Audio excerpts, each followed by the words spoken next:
Viewers, udah nonton The Last of Us belum? Katanya sih ya, kalau dari The Last of Us ada satu jamur yang asalnya dari Indonesia yang akhirnya jadi menyebarkan wabah zombie ke seluruh dunia. Jamurnya namanya jamur Cordyceps. Tapi bener nggak sih jamur itu emang jadi penyebab dari virus-virus yang muncul di series itu? Atau sebenarnya justru jamurnya itu malah punya banyak khasiat? Nah, kita mau kenalan sama jamurnya. Dan kita juga mau lihat bagaimana sih penelitian di Indonesia ini berjalan, terutama di penelitian jamur. Nah, sekarang kita udah ada di Cibinong Science Center. Kita mau ngobrol langsung sama peneliti yang ada di sini.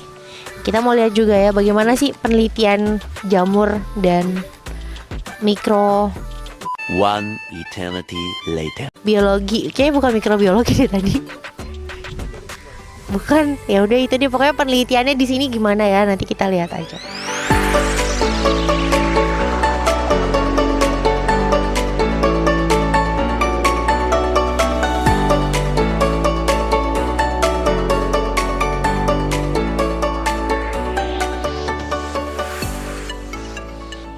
Viewers, kita udah di dalam labnya Brain. Dan sekarang kita udah bersama dengan Pak Iwan. Pak Iwan ini peneliti dari Brain. Siang Pak. Oke, selamat siang. Pak, jadi kita mau membahas tentang jamur Cordyceps nih. Sebenarnya bisa dijelaskan nggak sih Pak, Cordyceps itu apa? Oke, terima kasih. Cordyceps sebenarnya adalah salah satu jenis jamur ya. Jadi di dalam ilmu biologi ada yang cabangnya disebut dengan taksonomi. Taksonomi ini adalah pengelompokan makhluk hidup berdasarkan sifat biologinya. Dan Cordyceps adalah salah satu dari kelompok yang kita sebut dengan fungi atau jamur. Nah, Cordyceps ini dia termasuk jamur tingkat tinggi. Jadi jamur kita bagi menjadi dua, jamur tingkat rendah dan jamur tingkat tinggi. Jamur tingkat tinggi kita sebut dengan makrofungi. Artinya dia membentuk struktur tubuh buah yang berukuran makroskopis, Mbak. Bisa di luar mikroskop. Mata. Ya, di luar mikroskop itu termasuk salah satunya adalah Cordyceps. Cordyceps sendiri di alam adalah sebenarnya termasuk dengan entomopatogenik. Artinya dia parasit pada serangga tertentu. Jadi kalau kita lihat secara ilmu biologi tadi, siklus hidup jamur makro atau makrofungi adalah dia menghasilkan tubuh buah. Ya. Tubuh buah tersebut adalah bisa memproduksi spora. Nah, spora tadi itu yang menginfeksi si serangga tadi. Nah, spora tadi menginfeksi serangga, kemudian masuk ke dalam tubuh serangga melalui yang disebut dengan trachea, ya, organ pernapasan serangga, kemudian masuk ke otak serangga tersebut. Nah, seperti spora tadi menghasilkan senyawa yang bersifat adalah seperti feromon, jadi mempengaruhi tingkah laku dari serangga tersebut, yang menyebabkan serangga tersebut akhirnya menuju ke tubuh buah jamur Cordyceps tadi, akhirnya di situ dia mati. Nah, setelah mati, spora tadi membentuk struktur yang disebut dengan micelia, seperti benang-benang, kemudian kebalik lagi micelia tadi membentuk tubuh buah lagi. Jadi siklusnya seperti itu. Jadi seperti Cordyceps itu numpang sporanya, bijinya, kalau pada tanaman tinggi itu bijinya di dalam tubuh serangga tersebut. Tapi Pak, ini kan kalau dari penjelasan Bapak menginfeksinya ke serangga. Ya, sekarang ini kan lagi rame Last of Us nih Pak. Ya, betul. Mungkin nggak sih Cordyceps ini menginfeksi manusia? Kalau bicara mungkin. Tetapi itu perlu waktu yang lama, dibutuhkan suatu evolusi yang bersifat secara molekuler dan ada terjadi perubahan mutasi genetik. Ya, mutasi genetik yang mana yang si spora tadi yang berukuran mikroskopis tadi yang bisa hanya hidup di dalam serangga itu bisa menginfeksi manusia. Kalau dijawab secara teori memungkinkan, tetapi kalau kita lihat fenomena ini kan berlangsung secara evolusioner. Bisa terjadi mungkin ratusan ribu atau jutaan tahun yang akan datang. Who knows, siapa yang tahu? Kita tidak tahu. Tetapi kalau di dalam film itu, mereka itu senias jagoan ya, bisa membuat science fiksi yang fiksi yang dikemas dalam science, sehingga sepertinya masuk akal Meskipun perlu waktu ratusan atau ribuan atau bahkan jutaan tahun untuk mencapai ke situ. Oke Pak, tapi juga saya sempat baca ada beberapa penelitian katanya Cordyceps ini juga punya banyak manfaat. Padahal sejak hadirnya Last of Us nih banyak orang yang takut sama Cordyceps. Itu sebenarnya benar nggak sih Pak, banyak manfaatnya juga? Betul, untuk obat-obatan. Jadi ada 2 jenis Cordyceps yang digunakan untuk obat-obatan. Yang pertama adalah Cordyceps militaris dan Cordyceps sinensis. Itu masyarakat itu sebenarnya secara alami mereka hidup di pegunungan dataran tinggi seperti daerah di Cina, Tibet, kemudian di Korea, di Jepang. Mereka menggunakan itu sebagai obat-obatan. Bisa digunakan untuk obat pernafasan, jadi untuk obat-obatan. Bahkan di beberapa suku di Cina itu digunakan untuk aprosidiak, obat kuat. Aprosidiak dia digunakan untuk obat kuat secara tradisional. Tetapi kalau beberapa publikasi ilmiah menyebutkan dia bisa digunakan untuk antivirus. Untuk obat pernafasan tadi juga bisa digunakan untuk obat-obatan. Untuk penelitian jamur Cordyceps dan juga jamur-jamur lainnya sendiri Pak di Indonesia ini sudah sejauh mana sih saat ini? Oke, kami di BRIN, kami di bawah Pusat Riset Mikrobiologi Terapan. Kebetulan saya itu di kelompok riset jamur edible, melakukan penelitian-penelitian untuk jenis-jenis jamur yang bisa kita konsumsi. Kami sendiri belum meneliti secara intens tentang jamur Cordyceps tadi, karena itu tadi kami memilih jamur-jamur pangan yang artinya itu yang bisa dikonsumsi oleh masyarakat sehari-hari. Kalau Cordyceps ini mungkin sekarang lagi dalam tanda kutip ngetren karena ada film tadi ya, ada filmnya tadi. Kemudian kemarin juga sempat ketika COVID itu juga ada beberapa masyarakat yang menggunakan jamur Cordyceps untuk obat itu tadi, karena dia untuk pernafasan itu tadi. Sehingga kalau dikatakan kami meneliti Cordyceps sampai sekarang kami belum meneliti tentang Cordyceps. Meskipun ada dalam tanda kutip pesanan dari kepala pusat riset kami untuk melakukan penelitian itu. Oke Pak Iwan, terima kasih banyak Pak penjelasannya. Ini jadi nggak ada yang perlu takut lagi ya sama jamur Cordyceps ya, aman karena menginfeksinya hanya untuk serangga aja.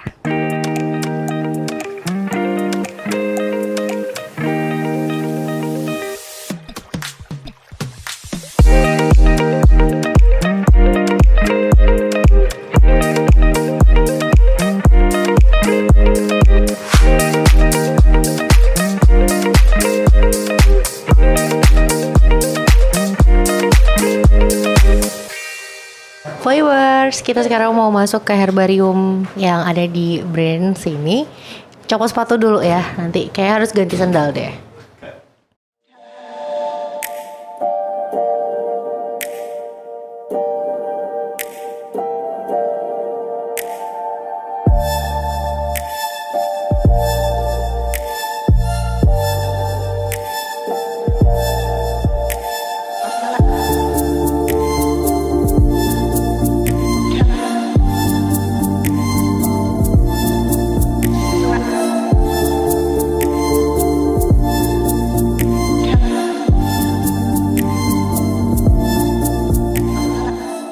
Viewers, kita masih di herbariumnya BRIN dan kita mau lihat nih ya spesimennya dari Cordyceps yang bikin semua orang penasaran. Tapi nggak sendirian karena ditemenin sama ahlinya, ada Ibu Dewi.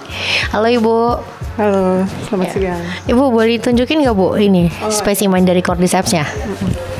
Ya, ini beberapa spesimen yang kita miliki di Herbarium Bogoriense. Jadi kita ambil salah satunya ini ya.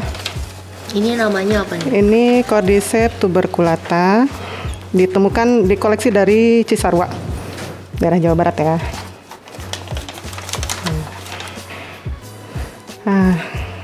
Kecil sekali. Ya, jadi sebetulnya tergantung inangnya ya. Jadi ada beberapa. Jadi sebenarnya Cordyceps itu banyak jenisnya.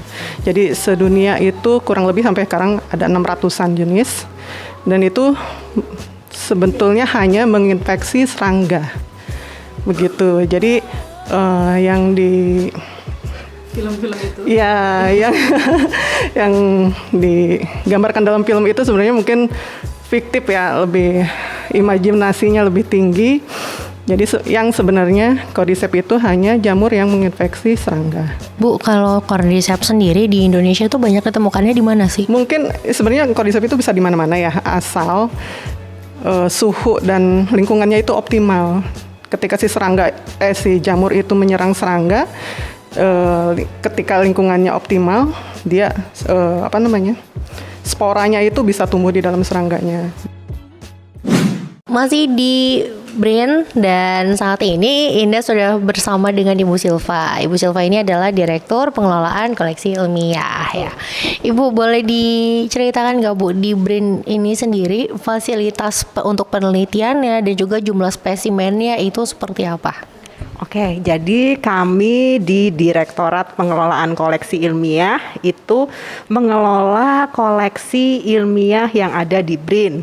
Koleksi ilmiahnya beragam, Mbak. Mulai dari yang hidup, tanaman-tanaman yang ada di kebun raya, kemudian spesimen-spesimen tanaman yang ada di sini, kemudian ada spesimen hewan, itu ada di zoologi, kemudian ada koleksi kultur mikroorganisme, itu ada di Indonesian Culture Collection INACC, kemudian ada koleksi batu-batuan dari di kawasan geodiversitas di Karangsambung.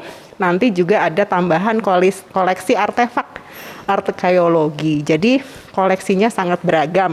Kalau ditanya jumlahnya, nah ini jumlahnya karena tadi banyak sekali, jadi jumlahnya ya sangat-sangat banyak. Kalau untuk yang herbarium ini sekitar 900 ribuan ya Mbak Nira ya. Ya, sekitar 900 ribuan spesimen. Itu belum lagi ditambah dengan koleksi herbarium dari kebun-kebun raya yang nanti bukan, ini yang herbarium dari kebun raya. Jadi di kebun raya itu juga ada herbarium, nanti itu juga akan diintegrasikan di sini. Nanti di Gedung Kahati. Jadi ya jumlahnya lumayan banyak ya. Untuk jumlah penelitinya sendiri Bu, di sini ada berapa sih untuk departemen ini mungkin? Ya, kalau peneliti karena sekarang di BRIN itu kami di bawah manajemen IPTEK, bukan SDM IPTEK. Kalau SDM IPTEK itu peneliti ada di SDM IPTEK. Kami manajemen IPTEK, sehingga yang ada di sini adalah koordinator koleksi, kemudian ada pengelola koleksi. Jadi Mbak Nira dibantu oleh beberapa teknisi untuk mengelola koleksi yang ada di sini. Begitu kurang lebihnya. Untuk penelitian di sini sendiri Bu, fasilitasnya nih udah dilengkapi dengan apa aja mungkin? Dan juga hasil penelitiannya nih seperti apa? Karena tadi saya sudah sebutkan bahwa di BRIN sekarang itu ada dibagi menjadi SDM IPTEK yang mengakomodir peneliti di pusat riset dan organisasi riset. Kemudian kalau kami itu karena manajemen IPTEK, kami melayani peneliti dalam melakukan penelitiannya. Jadi koleksi yang ada di sini itu bisa dimanfaatkan oleh bukan hanya peneliti BRIN, tapi peneliti juga dari luar BRIN, oleh mahasiswa untuk dieksplor lagi dari sisi biosistematikanya kah atau dari sisi-sisi yang lainnya. Jadi kami memfasilitasi. Begitu. Kalau bicara tentang fasilitas, maka di Gedung Kahati itu kami punya beberapa fasilitas yang bisa digunakan untuk mempelajari, meneliti koleksi herbarium ini lebih lanjut. Ada bermacam-macam jenis mikroskop, ya. Ada kemudian scanner untuk bisa membuat membuat visualisasi 2 dimensi atau 3 dimensi dari koleksi yang ada. Itu semua nantinya bisa digunakan oleh para peneliti. Oke, Ibu Silva, terima kasih banyak waktunya sudah diluangkan, sudah meluangkan waktu kesini jauh-jauh loh ya tadi ya Bu ya. Dari rapat ke rapat. Oke, viewers, mungkin segitu aja dulu jalan-jalan kita di sini. Udah lihat ya tadi cordyceps itu makhluk yang seperti apa. Yang tadi kata Pak Iwan makhluknya kecil ternyata ya. Kita bakal ketemu lagi di episode berikutnya. Jadi stay tune di YouTube channelnya Voidcast, di podcastnya Voice of Indonesia. Bye bye.